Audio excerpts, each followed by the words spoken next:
Hello everyone, and welcome to today's webinar that will review the highlights, answer your questions, and offer suggestions on how companies can get the most from the results of the American Supply Association's 2012 Operating Performance Report, or the OPR. Please note that this one-hour webinar is being recorded for replay.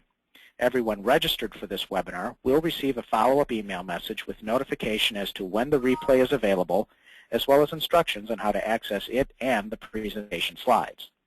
I'm Chris Murin, Executive Director of ASA, and before we get underway, I'd like to be sure we recognize our 2012 supplier partners who are truly dedicated to the positive development of the PHCP and industrial mechanical PVF industry through ASA. When making key decisions in your business, please consider these corporate partners that go above and beyond with their support to advance the association's efforts, programs, and services through advocacy, education, networking, and benchmarking. One of the association's strategic goals is that ASA members will be more profitable and sustainable as they deliver world-class supply chain efficiency in a changing marketplace. For 30 years, ASA has partnered with Industry Insights Incorporated to provide the only source of industry-wide and financial and operating performance benchmarks for the PHCP and industrial mechanical PVF wholesale distribution channel. Today, the annual operating performance report is part of a growing suite of industry intelligence reports that provide ASA members with reliable and timely industry data to use when making strategic decisions that fuel growth. ASA also partners with Industry Insights to produce a monthly flash report on profitability, sales, inventory, headcount, and average day sales outstanding, as well as confidential business valuation appraisals. It's now my pleasure to introduce our presenter, an all-around good guy, Tom Noon, who founded Industry Insights in 1980. Tom's expertise primarily includes the areas of financial analysis, business valuations, profitability planning, and productivity improvement strategies. He has served as project director in a variety of research and consulting studies for both U.S. and European public and private firms, as well as numerous trade and professional associations. Additionally, Tom has played a major role in both the design and presentation of executive development programs in the United States and Western Europe. And if you read the Wall Street Journal, U.S. News and World Report, and any number of other trade magazines, including the August issue of Supply House Times, you may even recall seeing him quoted. Now, before I turn it over to Tom, I want to make sure that everyone is clear he or she is encouraged to ask questions throughout this presentation. While it would likely be very difficult to have all of us on a conference call, your go-to webinar control panel includes window panes in which you may pose questions and even chat with other participants through the use of your computer's keyboard. I will help Tom to monitor the control panel for your questions, and periodically he'll be asking us if we have any for him. By the way, you can minimize and maximize the go-to webinar control panel by clicking on the orange arrow in the upper left-hand corner. Tom, take it away. Well, thank you very much, Chris. First of all, I'd like to say how much I appreciate the opportunity to be with you all here today, and thank ASA for this opportunity to talk about this year's operating performance report, and in particular talk about the results of this report, sharing with you what happened in the industry during the most recent year, and also try to draw out of that information some of the lessons that we can learn for some of the factors that have tended to lead to high profitability in the industry. I'd like to also thank all of you for taking time out of your busy schedule today to join us here today, and hopefully we'll have a very good interchange. And as Chris mentioned, I encourage you all to ask questions throughout the course of the session, and I'll try to answer them the best I can. As you probably know, the ASA Operating Performance Report is a benchmarking type study. It provides you with all kinds of barometers against which to compare your own company's performance. So it's to provide you a gauge for assessing your own business. So what I'd like to do in the session today, I would like to spend just a couple minutes up front to review what the study is, what it is and what it is not, because maybe not everybody is intimately familiar with it, and for those of you who are, this will be a good little review. Then get into the actual results of this year's study. And when I talk about the results of this year's study, I'll spend just some couple minutes showing you in picture form where we are in regard to the economy, and then get into the overall highlight results of the study, talking about what's gone on over the last 5 years in the industry, but also show you by industry segment what some of the results of this year's study is. In addition, one of the things we do in the study every year is we separate out the most profitable companies in the industry and put them in a group by themselves, and then run all the means and medians for that group of companies to try to determine what set them apart during that year. In other words, why were the industry winners winners, if you will. So I want to take you through a little of that as well, because each year we learn something more, I think, and yet there are some common denominators year in and year out as to why the most profitable companies end up being that. Also, in this session, I want to take a look back at the last 30 years. This happens to be the 30-year anniversary of the OPR, and we thought it might be interesting to take a look back at some of the things that's changed in the industry, as well as some of the things that haven't changed in the industry. And it provides some, I think, very interesting insights going forward as to, again, what leads to high profitability in the industry and what some of the success lessons, if you will, that can be drawn out of OPR data. So, and then finally at the end, I'll spend a few moments talking about some tips for using the study, because when you get your reports, one of the things that sometimes people tell me is this is a lot of detailed information, and you are out there fighting the fires of running your business on a day-to-day basis, and you may not have time to pour through all the information in this study. Well, I always maintain that if you do a good job of focusing on some key measures, and these are pretty much the measures I'll be talking about throughout this session, then you can get a great deal of insight about your business in a short period of time. And then you can look at other information in the study sort of as you need to. So that's sort of where we're heading. So let me talk about the study and just sort of review what it is. If you participated in the study, you know that you received back to you 2 separate reports. You received an overall industry-wide report, and you either received this electronically, if that's what you preferred, or you received it in hard copy form. In addition, you also received a confidential, customized report about your own business. And we call this the Company Performance Report, or CPR. And what this is it's a specialized report that has calculated all of your company's own financial and operating ratios, and alongside your own company's numbers, it shows your results versus that of your peers in the industry. And to my way of thinking, that's where the real value of this study is, because that is a customized report that highlights your own strengths and weaknesses and possible improvement opportunities. Now, let me say at the outset that this study is done in strictest confidence. Nobody at ASA, nobody in the industry, nobody other than select few people at my company, Industry Insights, ever see a participant's own financial information. And even within our company, we go to great extremes to ensure confidentiality, which I won't go into today, but if anybody ever wants to call me, feel free to do so, and I'll go into all the various safeguards that we do. Well, why is this information important? Well, it's important because just to look at the dollar amounts on your P&L or your income statement probably doesn't tell you all you need to know about your business. For example, if you said, Tom, we had a great year last year. We had $200,000 in profits. Well, I don't know if that's good or bad. If you did $200,000 in profits and you're a 2 million sales volume company, that tells me something. That's 10% profit on sales. So that does tell me something. But if you did $200,000 in profits and you're a $20 million company, then that's 1% profit on sales. So that tells me something totally different. So that's why it's good to look at a financial ratio, one number relative to another. Well, just to look at the dollar amounts doesn't tell you all you need to know. Neither does a financial ratio all by itself, because you need some barometer, something to compare your performance against. And that's why we have these industry benchmarks. You're comparing yourself versus your peers in the industry. So, for example, if you're a plumbing supply firm and last year your payroll costs, including fringe benefits, were 21% of sales, on the surface I don't know if that's good or bad. But I know by virtue of having done this study that the typical plumbing supply firm had payroll costs, including fringes, that were 15.4% of sales. So if you're at 21 and your peers in the industry are at 15.4%, then that to me is a red flag of something you need to look at in more depth. Maybe there's a good reason why your payroll costs are so much higher than your peers in the industry, but at the same time, maybe that's a profit leak, maybe there's an opportunity for improvement there.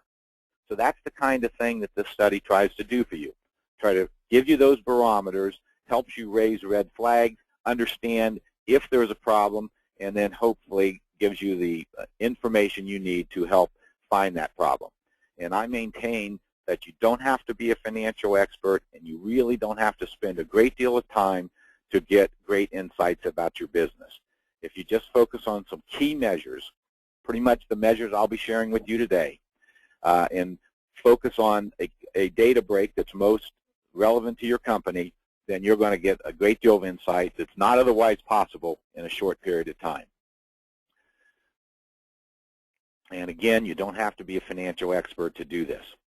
Well, the study is a good in-depth study. It has all kinds of information. It has return on investment information, percentage income statement and balance sheet information, expense detail, gross margin, asset and financial management, something called the Z-score, productivity, such as personnel productivity, inventory and accounts receivable information. So it has a great deal of information. So that's the good news. The bad news is it's a lot of detail. And given that you probably don't consider yourself a financial expert and you probably don't have a lot of extra time on your hands, it can be somewhat tedious unless you know how to prioritize your efforts.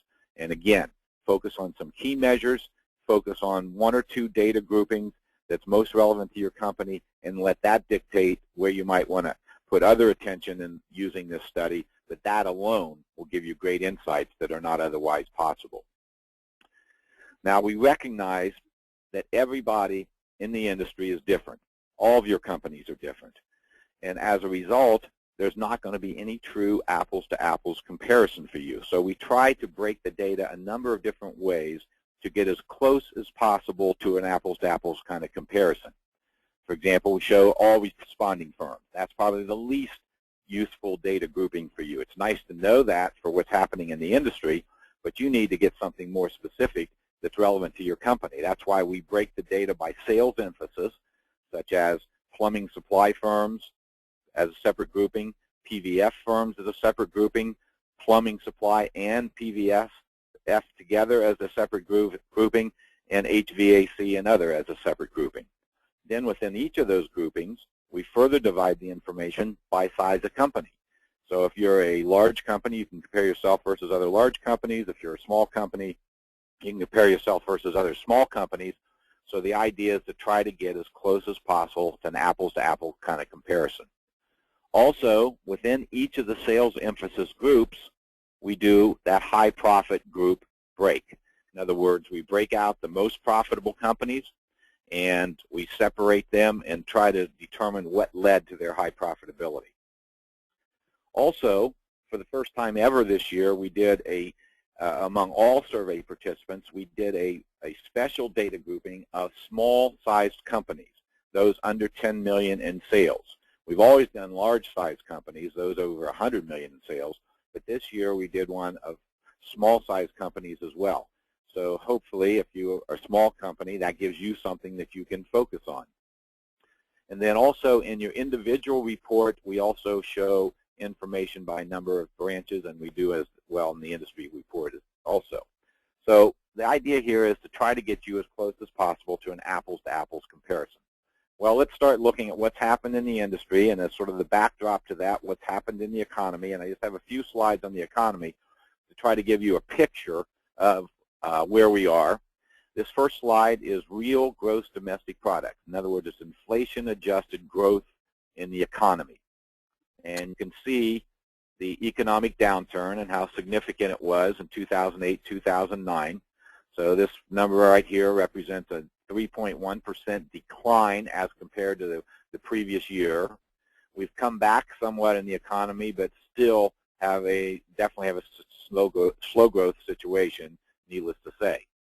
Now we can look at this same measure, real gross domestic product, or GDP, and we can look at it on a quarterly basis rather than an annual basis as we just looked at it. And this shows the percent changes on a quarterly basis as compared to the previous quarter. And again, you can see the severity of the economic downturn. You can see that we have come back somewhat from that economic downturn, although in general just recently have gotten back to the pre-recession levels in the overall economy. And you can see that in the most recent quarter, second quarter of 2012, we're showing a real growth in the economy of only 1.1%. So that's obviously a neat growth in the overall economy. And all of this obviously greatly impacts the performance of companies in the industry. That's why I'm showing it. Inflation, fortunately, has been under good control. You can see in the middle of the 2000s, 2005, 2006, this inflation was actually kicking up. And even though that's sort of an ancient memory to all of us right now, believe it or not, as we look back, the Federal Reserve was actually raising interest rates at that time because they saw inflation kicking up and they were concerned about an overheating economy. So they actually raised interest rates something like 17 straight months to try to slow down the economy. Well, the economy started slowing down and the inflation started slowing down, which was their overall goal. But then obviously the subprime mortgage mess hit and all, and then we went into the economic downturn that we are so familiar with. Inflation has remained low largely because of the slow economy, but you can see it's actually ticked up somewhat over the last couple years.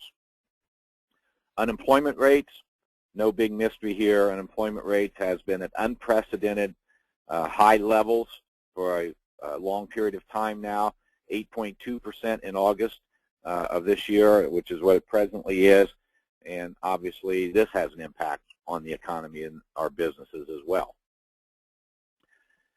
Okay, with that sort of as the backdrop, what's been happening in the industry in terms of performance, and I'm going to show you a number of charts now that are all kind of organized the same way, so you don't have to try to hopefully spend a lot of time figuring out what the chart's saying. Basically, each chart is going to look at one measure. This particular chart looks at before-tax return on net worth or return on equity or return on owner's investment. Those are all interchangeable terms, and looks at the past 6 years, or excuse me, the last 5 years of performance in the industry. And this is all firms responding to the OPR. And you can see, again, how impacted the industry was by the economic downturn. Again, no great surprise, but it has come back somewhat in 2011, which is what the results of the most recent OPR pertain to. The typical company in the industry was at 12.2% return on net worth. So that gives you a sense for how the industry has come back. And keep in mind, as I go through these numbers, it's nice to know how the industry did, but what's most useful is how you compare to your peers in the industry. So when you look at the number for 2011, as I go through these different charts, try to imagine how you did versus that. And if you didn't compare favorably, why is that? What was some of the reasons? And if you did, then hopefully you're among the high profit companies already. Second chart, net profit before taxes as a percentage of net sales. Not surprisingly, this chart is almost a mirror of the previous chart because bottom line profit margins in the industry go a long way to define and drive overall return on net worth profitability.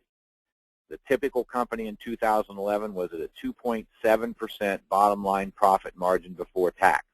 So again, the issue is how do you compare with that, and do you compare favorably or not? And if not, why is that? And you need to look at a lot more of this information.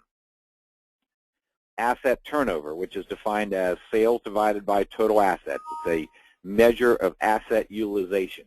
How good a job you are using your asset base to generate sales volume. And interestingly, this remains pretty stable throughout all the years that we're looking at here. Even during the economic downturn, asset turnover didn't significantly change. Even while companies were experiencing a lot lower sales during that time period, asset turnover stayed relatively the same, and I think that's a credit to the companies in the industry because when the downturn hit, companies reacted fast in order to try to get lean and clean, if you will, in order to get through the economic downturn. Financial leverage, total assets divided by net worth. This is an indication of how much you rely on debt versus equity financing. And interestingly, during the economic downturn, financial leverage actually dropped somewhat. Again, I think it was because companies saw what we were experiencing, and as a result, did everything possible to try to get rid of excess debt, try to make their companies healthy and lean so that they could get through the economic downturn. The more typical financial leverage is what we've experienced in the last couple of years, about 1.8 times. And obviously, financial leverage is sort of a personal decision. Some owners of companies want to have a lot of leverage. Some owners of companies don't like to have a lot of leverage.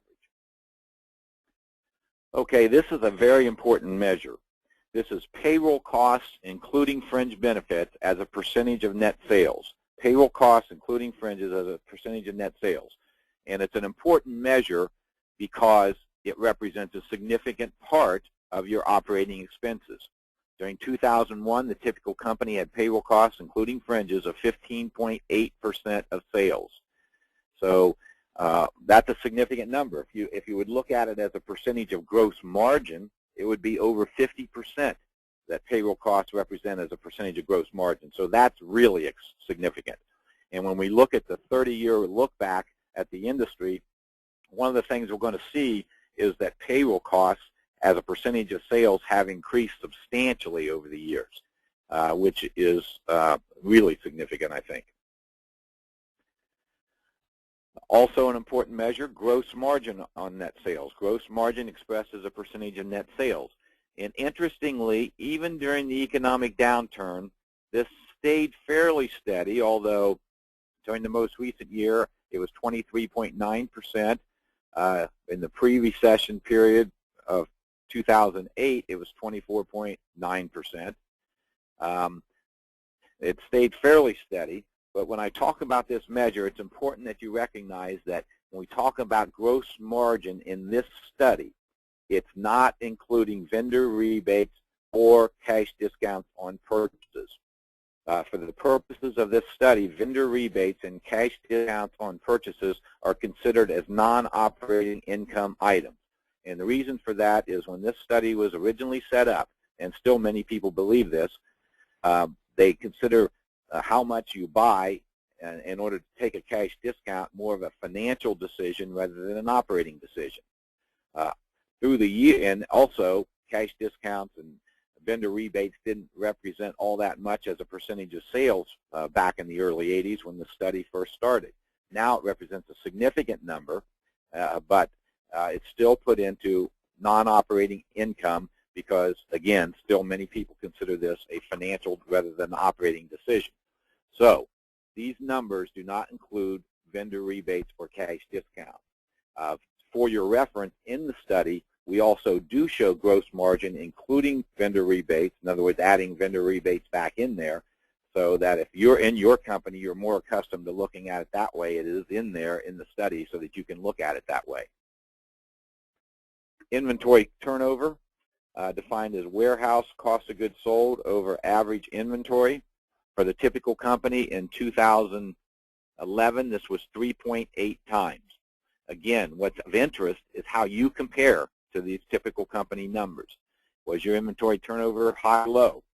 And obviously what's important is not inventory turnover alone or gross margin alone, it's the combination of the two. As a matter of fact, we have a measure in the study, we have a couple measures, but one in particular I'm going to share with you here today that combines both gross margin and inventory turnover into one overall measure of inventory productivity or profitability, and that is warehouse gross margin return on inventory. Gross margin return on inventory, otherwise known as GMROI. So it's a combination measure that brings together both inventory turnover and gross margin. And the reason for that is some companies have a high margin, low turnover strategy. Another company might have a low margin, high turnover kind of strategy, but it's the combination of the two that's most important. So in looking at 2011 for the typical company in the industry, they're showing 16% gross margin return on their inventory investment. Or said another way, that means they're earning $1.16 in gross margin dollars for every dollar invested in inventory. So again, it's important, how do you compare to that? And if you don't compare favorably, is it an inventory turnover problem? Is it a gross margin problem? Or what might be the problem? Okay, another very important measure, total operating expenses as a percentage of net sales.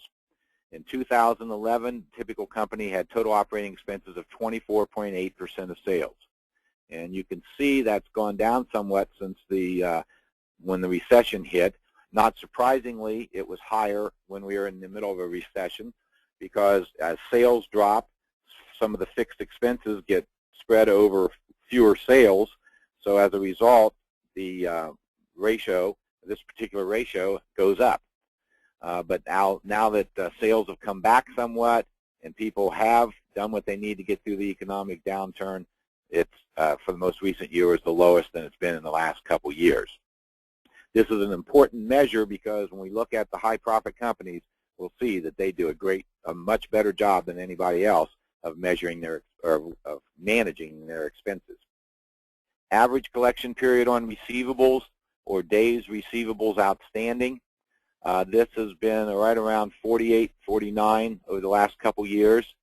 Again, this is sort of a company decision as to how you want to manage your receivables. Some people like to be somewhat liberal in their terms that they offer to their customers, and therefore, if that's the case, your receivables days outstanding might be somewhat higher, or if you're more restricted, it might be somewhat lower.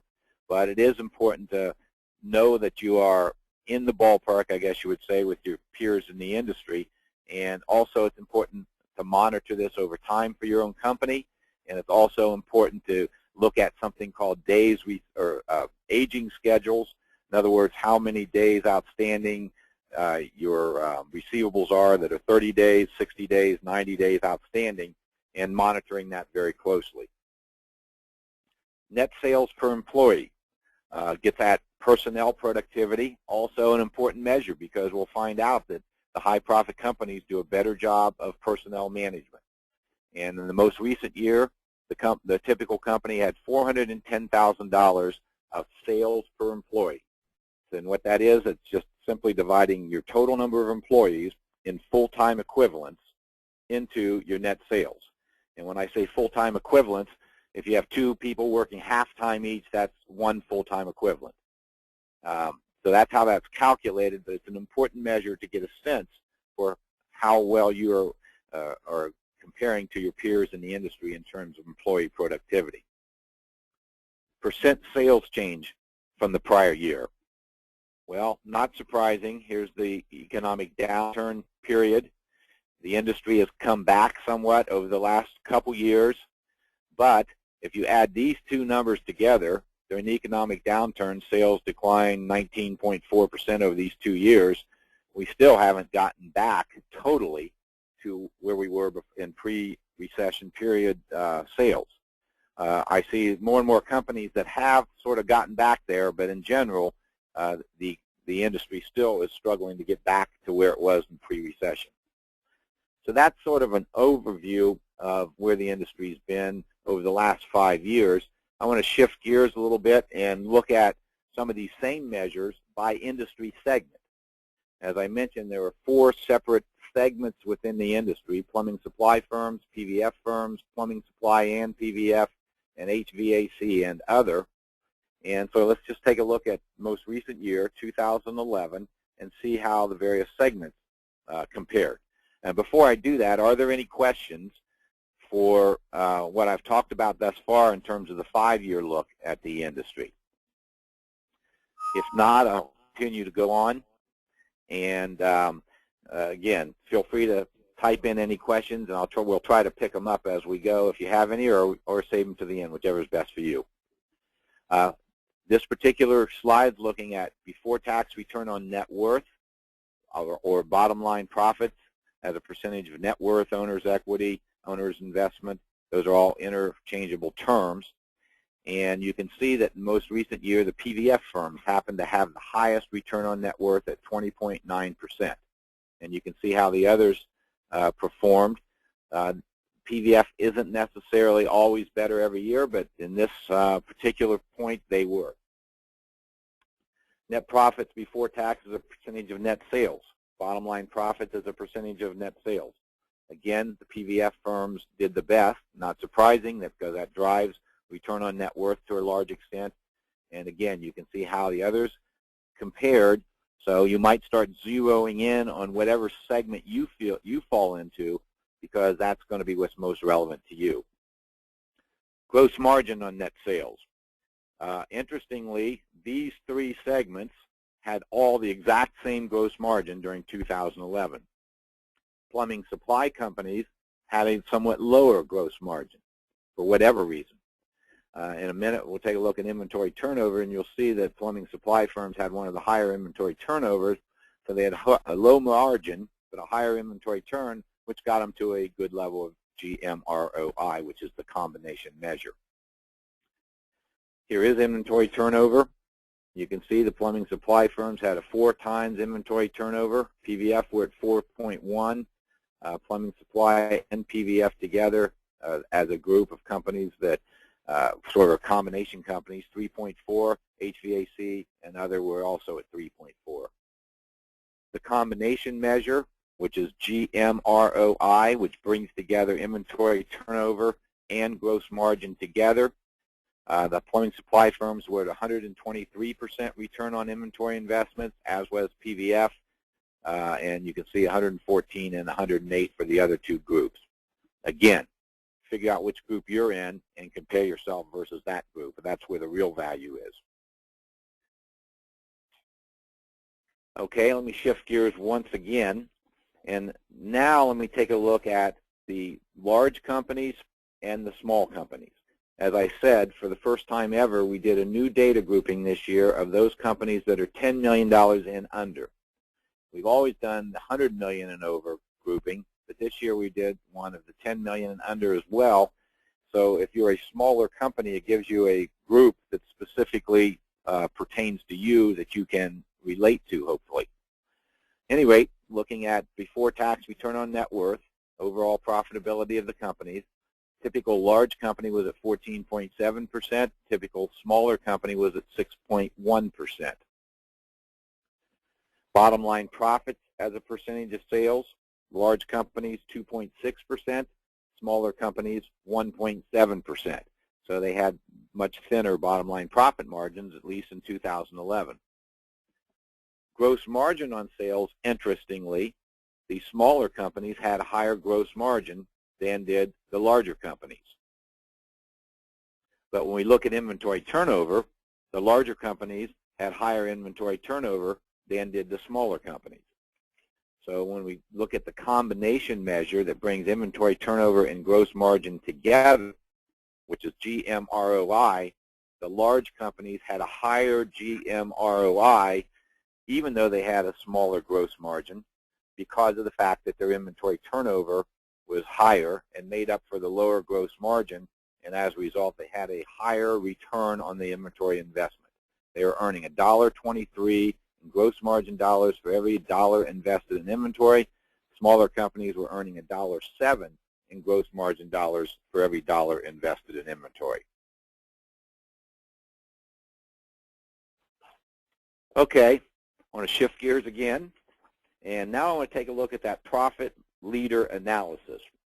And keep in mind, as I do this, within each of the 4 industry segments, we do an analysis of the profit leaders.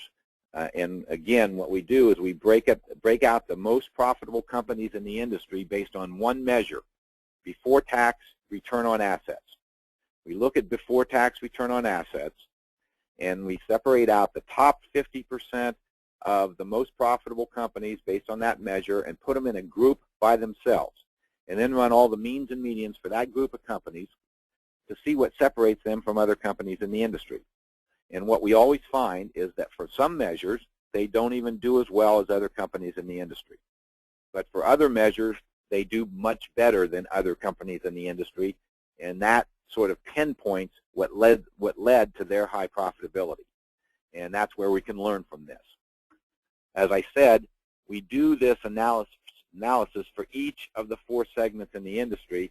For purposes of our analysis here, I've decided to use the plumbing supply group, and we're looking at the profit leaders of the plumbing supply group versus all respondents within the plumbing supply group. I could have done the same thing for the PVF group, the plumbing and PVF, and the HVAC and other group, but I've decided just to use the plumbing supply group here. And I want to look at some measures and compare the 2 groups, all plumbing supply versus the high profit group of plumbing supply firms in this case. The first measure I'm taking a look at is sales growth from the prior year. Well, the high profit companies had much higher sales growth, 8.6% versus 5.9% for all plumbing supply firms. And keep in mind, I'm not showing here the high profit and low profit. I'm showing the high profit and all plumbing supplies. So as a result, the high profit companies are in the all plumbing supply group as well. If I did the high profit and low profit alone, these differences would be even more dramatic. So the high profit companies did much better in terms of sales growth. How about before tax return on net worth? Bottom line profits as a percentage of net worth. The high performers were at 17.1, all firms overall at 10.8. So the high profit companies were significantly more profitable. So let's explore further and see why that might have been. Well, one reason is that they had much better bottom line profits on sales. Profit as a percentage of sales was 4.2% for the high profit companies, 2.6% for all plumbing supply companies overall. So that is a significant difference. Somehow they're dropping a significantly greater amount to the bottom line, which leads to their high profitability. Well, interestingly, only a small part of that is due to higher gross margin. This particular ratio, gross margin as a percentage of sales, shows the high performers were at 23.0%. All plumbing supply firms were at 22.7%. So that's only 0.3% of sales difference there. And yet we have a much bigger spread as a percentage of sales in terms of bottom line profits. So higher gross margins was only a small portion of it. As a matter of fact, if you look at this analysis year in and year out, the high performers don't necessarily have higher gross margin. It's due to other things. And as we'll see, it's largely due to better control of their expenses. And that shows up really significantly here where you can see the high profit plumbing supply firms had total operating expenses of 23.2% of sales. All plumbing supply firms were at 24.6%. And again, if I would have shown high profit versus low profit companies, in other words, the upper 50% versus the lower 50%, that spread would have been even more significant. So the high performers somehow are doing a better job of managing their expenses, and as a result, that's dropping a significant amount to their bottom line. Non-operating income is a percentage of sales. This is where the vendor rebates and the cash discounts on purchases falls in here.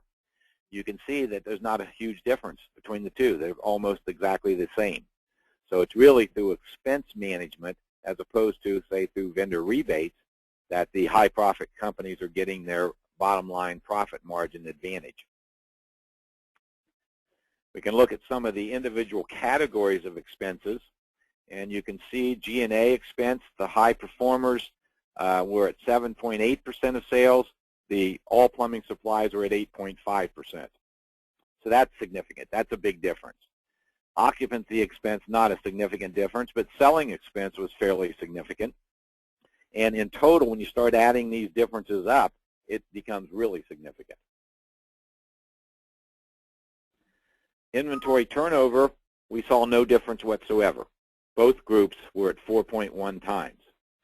So the high performers or the high profit companies had somewhat higher inventory or higher GMROI, the combination measure, and the reason for that was they had slightly higher gross margin, but the same inventory turnover, so it was the gross margin that led to their somewhat higher GMROI. But it wasn't really substantially higher. So it was really expense management that led this past year to their high profitability as opposed to so much of inventory management. Payroll and fringes as a percentage of sales. The high profit companies were at 14.7%. All plumbing supplies overall were at 15.4%. So that was a substantial difference. 0.7% of sales an advantage between the high profit companies and all companies overall.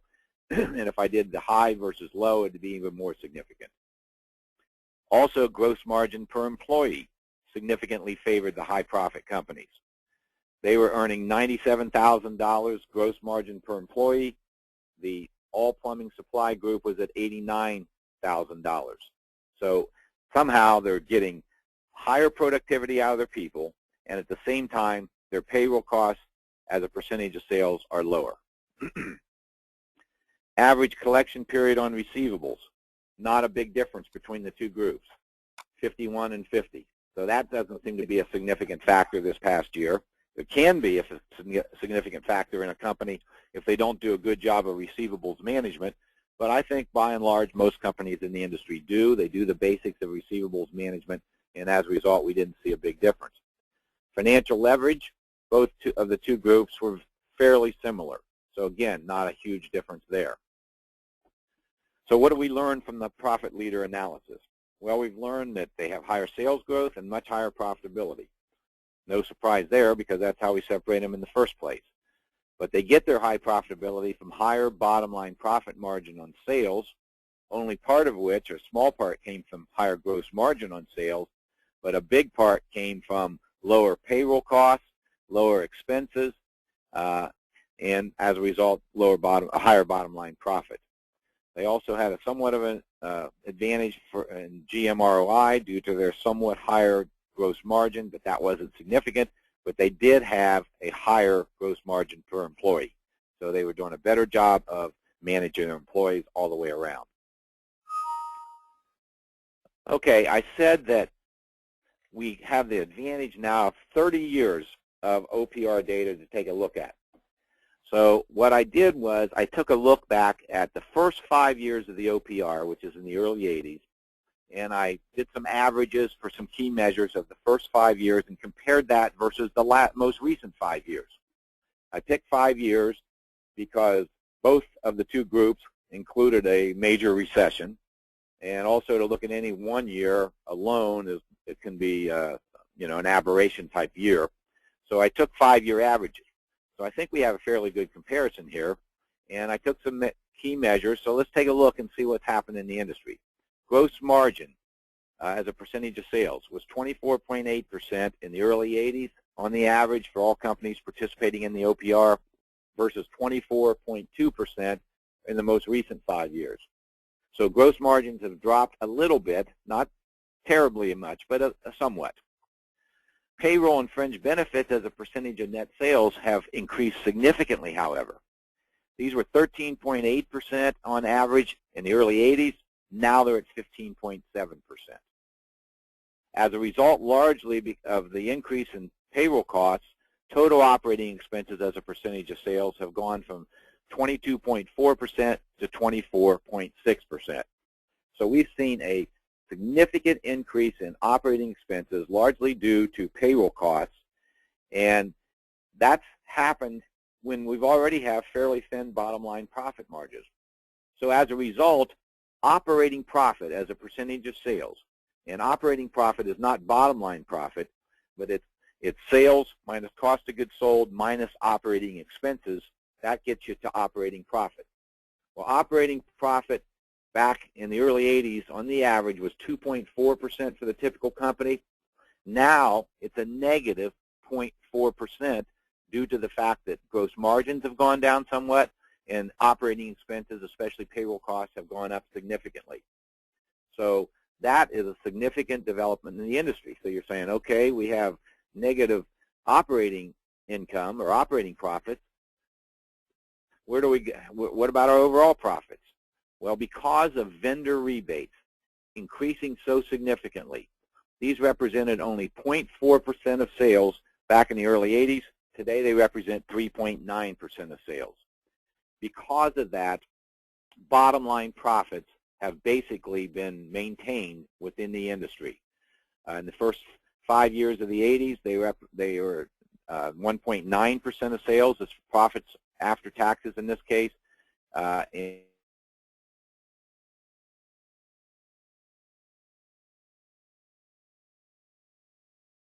are put into non-operating income. That's why we're showing a negative operating profit, but we're showing a positive bottom line profits as a percentage of sales. We can look at profits after taxes as a percentage of total assets, return on assets. It's maintained fairly close to what it was, 4% versus 3.7%. Interestingly, inventory turnover has stayed exactly the same today as it was in the early 80s. Also, gross margin return on inventory has stayed essentially the same as well. But what the big difference has been in operating costs, including primarily payroll costs, and obviously vendor rebates. So just to kind of surmise from this, expense management is still key. It always has been, and it's still key. We saw it in the case of the leading in the high profit companies, and certainly it's been the case throughout the years. Sales growth is important, but it's not the only game in town. But personnel management is almost always a key component for success. Accounts receivable hasn't shown up as being a key factor that led to high profitability when we looked at the high profit companies, or even when I took a look at the early 80s versus now. But the fact is, if you don't do a good job of receivables management, it is important. Also, gross margins and inventory turnover have not shown up to be a key difference today versus the early 1980s. Okay, so if I try to summarize the analysis we've done every year looking at the high profit companies, and also this analysis that we just looked at, looking at a 30-year time horizon of what separated people in the industry, and tried to identify what are some of the key components for success, the one that keeps always cropping up is expense management. And I hate to be so trite to say that the success in the business boils down to how well you manage your expenses, but the fact is expense control is critical. As a matter of fact, what I have observed over the years is there's something that is sort of a natural that happens to businesses, which I'll call expense creep. I don't think I coined that phrase. I think someone else did, and I just use it. But at any rate, there's a natural tendency for expenses to go up. You know, you want to give your people raises. You want to, you're experiencing maybe rent increases. There's an inflation mentality, even during low inflation times, to gradually raise costs over or raise prices over the years, and your vendors do that to you. So expense creep happens. And even in the face of flat sales, oftentimes expenses creep up for the reasons I just mentioned. So if expenses creep up and your sales are flat, then that's going to erode your bottom line profit margins. Also, there's another thing I think that happens with regard to expense creep, and that is the fact that I have observed in my experience that when things are good in the economy, cash flow is good, profits are good, sales are up, then people don't do as good a job of expense management as they do by necessity during an economic downturn. I think companies in the industry did a great job during this latest economic downturn in getting their operations lean and clean and getting back to profitability, even though sales haven't gotten all the way back necessarily, and they've gotten profitable because they've done a good job of expense management. But I urge people not to do this ratchet effect, and where when the economy gets rolling again, and eventually it will, then ease up on expenses and don't do a good job of expense management. I maintain if you do a good job of expense management, regardless of what's happening in the economy, you're going to maximize your profits regardless of what's happening in the economy. And we do know that high-profit companies have always had lower expenses as a percentage of sales and gross margin. It just happens every year. It happened for all 4 groups this year. Well, it happened for 3 of the 4 groups this year. In the plumbing supply and PVF group, the high performers and the all firms had similar expenses as a percentage of sales. But I imagine if I looked at the high performers versus the low performers, that would not be the case, and the low performers would actually have lower expenses as a percentage of sales. So expense management, there's no doubt it's critical.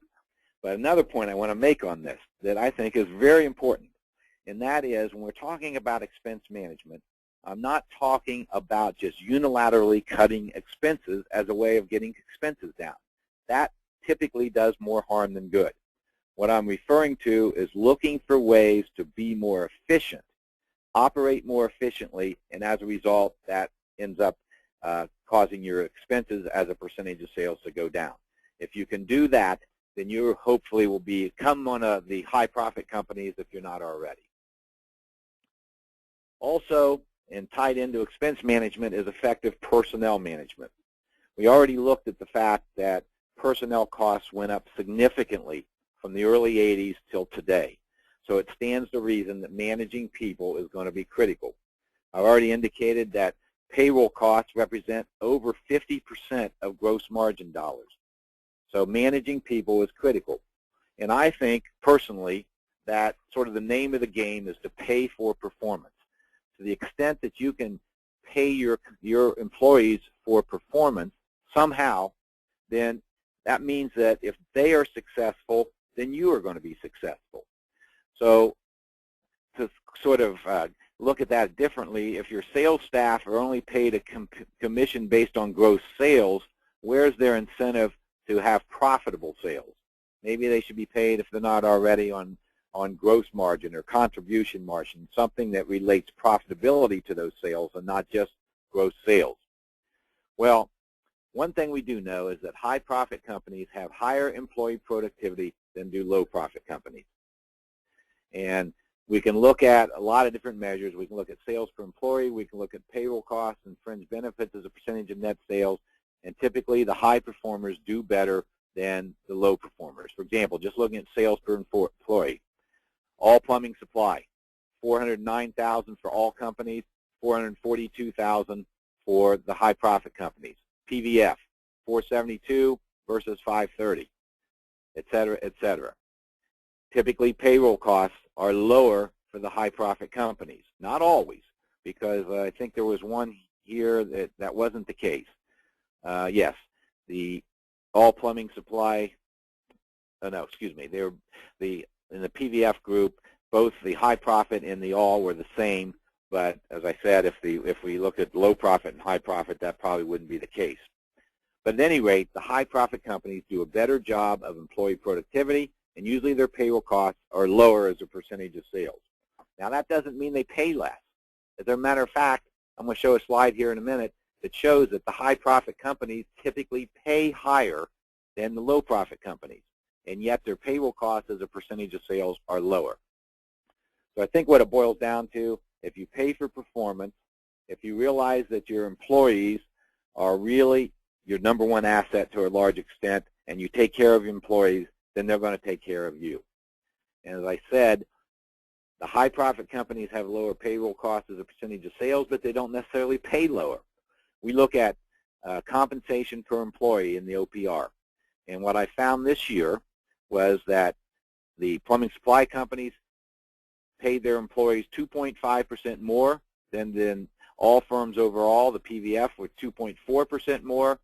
The plumbing supply and PVF together, 3% more. And the HVAC and other group actually paid the high profit companies actually paid their people 12.6% more.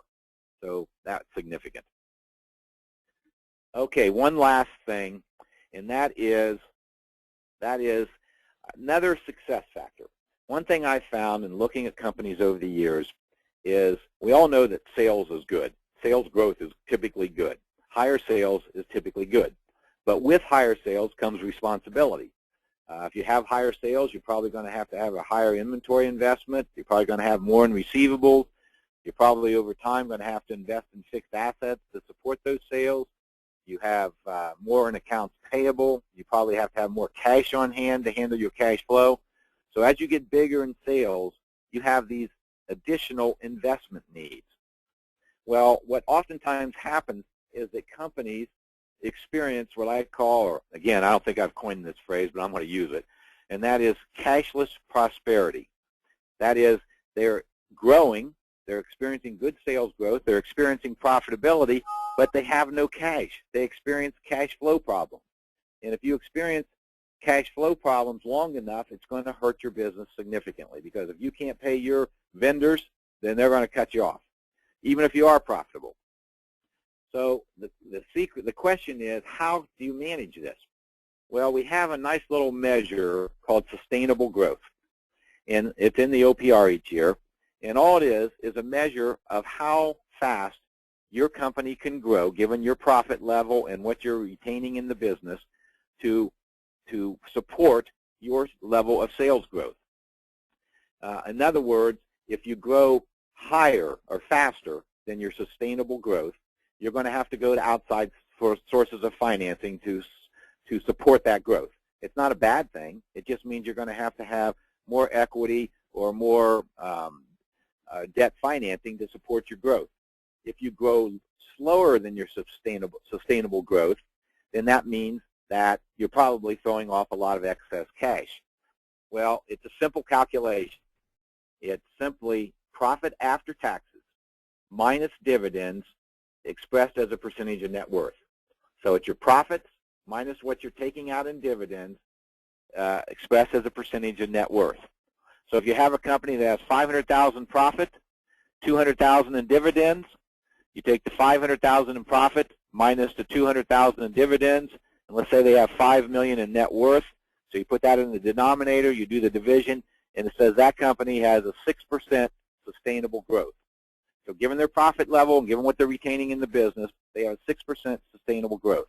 So if they're growing at 10%, over time, they're probably going to experience cashless prosperity. They're going to experience cash flow problems because they don't have enough retained in the business to support their additional asset needs, inventory needs, receivable needs, etc. So they're probably going to have to go to outside sources of financing, either new debt or new equity financing. If you are growing slower than 6%, then that means you probably are in a very good cash flow situation, and you probably are throwing off a lot of excess cash. So I only throw this out to you because it's important to recognize what's happening when you're very successful, you have the sales growth, you have the profitability, but you don't have the cash flow. This may be what's happening. And it helps you manage your business, I think. And you might have heard the term that profits are important, cash is king. That's so true. There's been many an example of companies that are profitable and successful that go down the tubes because they can't meet their current debt obligations, can't meet their cash flow obligations.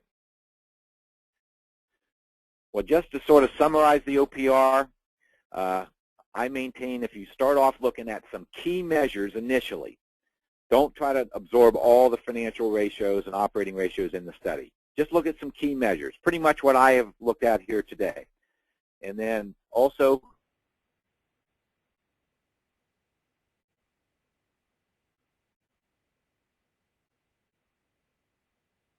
the same sales volume group within that product type. If you focus on that and let that dictate other things to look at in more depth, you will get a great deal of insight about your business in a very short period of time. And if you want to go a little farther, you can look at yourself versus the profit leaders. But keep in mind, if you see significant variances between your company and the industry norms for a particular measure, that's not necessarily good or bad, but it's something that you might want to look at in more depth. You need to understand if you are different, why are you different?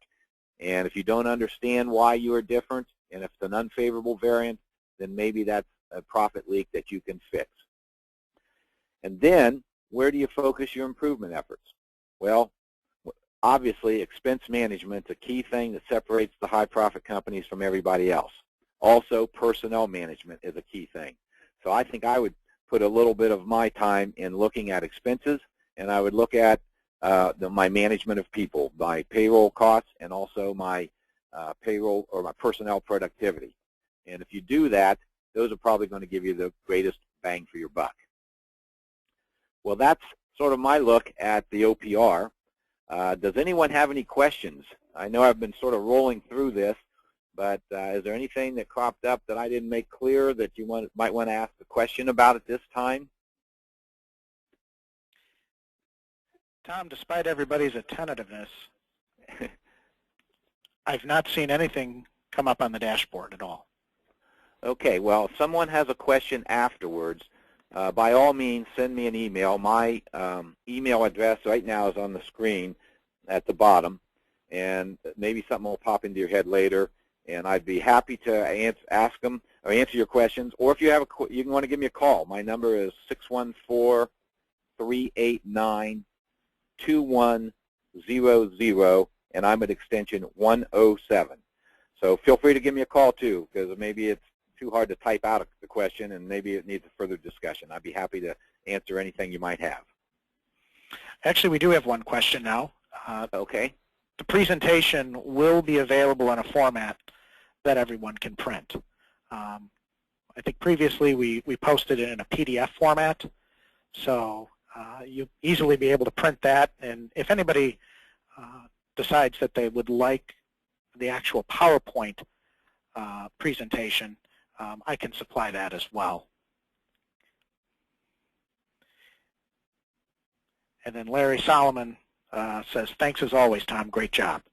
Okay, thank you all. I really appreciate it.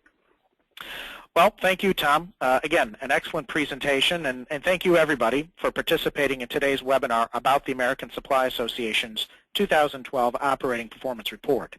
Again, this webinar has been recorded for replay, and all of you will receive a follow-up email message with notification as to when the replay is available, as well as instructions on how to access it and the presentation slides. By the way, there's still time to book a room at the Hilton Bonnet Creek and register to attend Network ASA 2012 in Orlando on October 17th through the 20th. And if you register before September 1st, you'll save $100 per person. Already, we are more than halfway towards our goal of having 100 wholesaler firms registered to attend, and all indications clearly point to a very successful convention for everyone who participates. Lastly, please mark your calendars to participate in ASA's next webinar, scheduled to begin at 2 o'clock Eastern on Thursday afternoon, November 15th. Strategic Pricing Associates helps companies that are ready to get serious about improving margins through a more strategic approach to pricing. Additional information about how to register for this free webinar will be made available in September. I'm Chris Murin, Executive Director of ASA, and this webinar is now concluded. Good afternoon.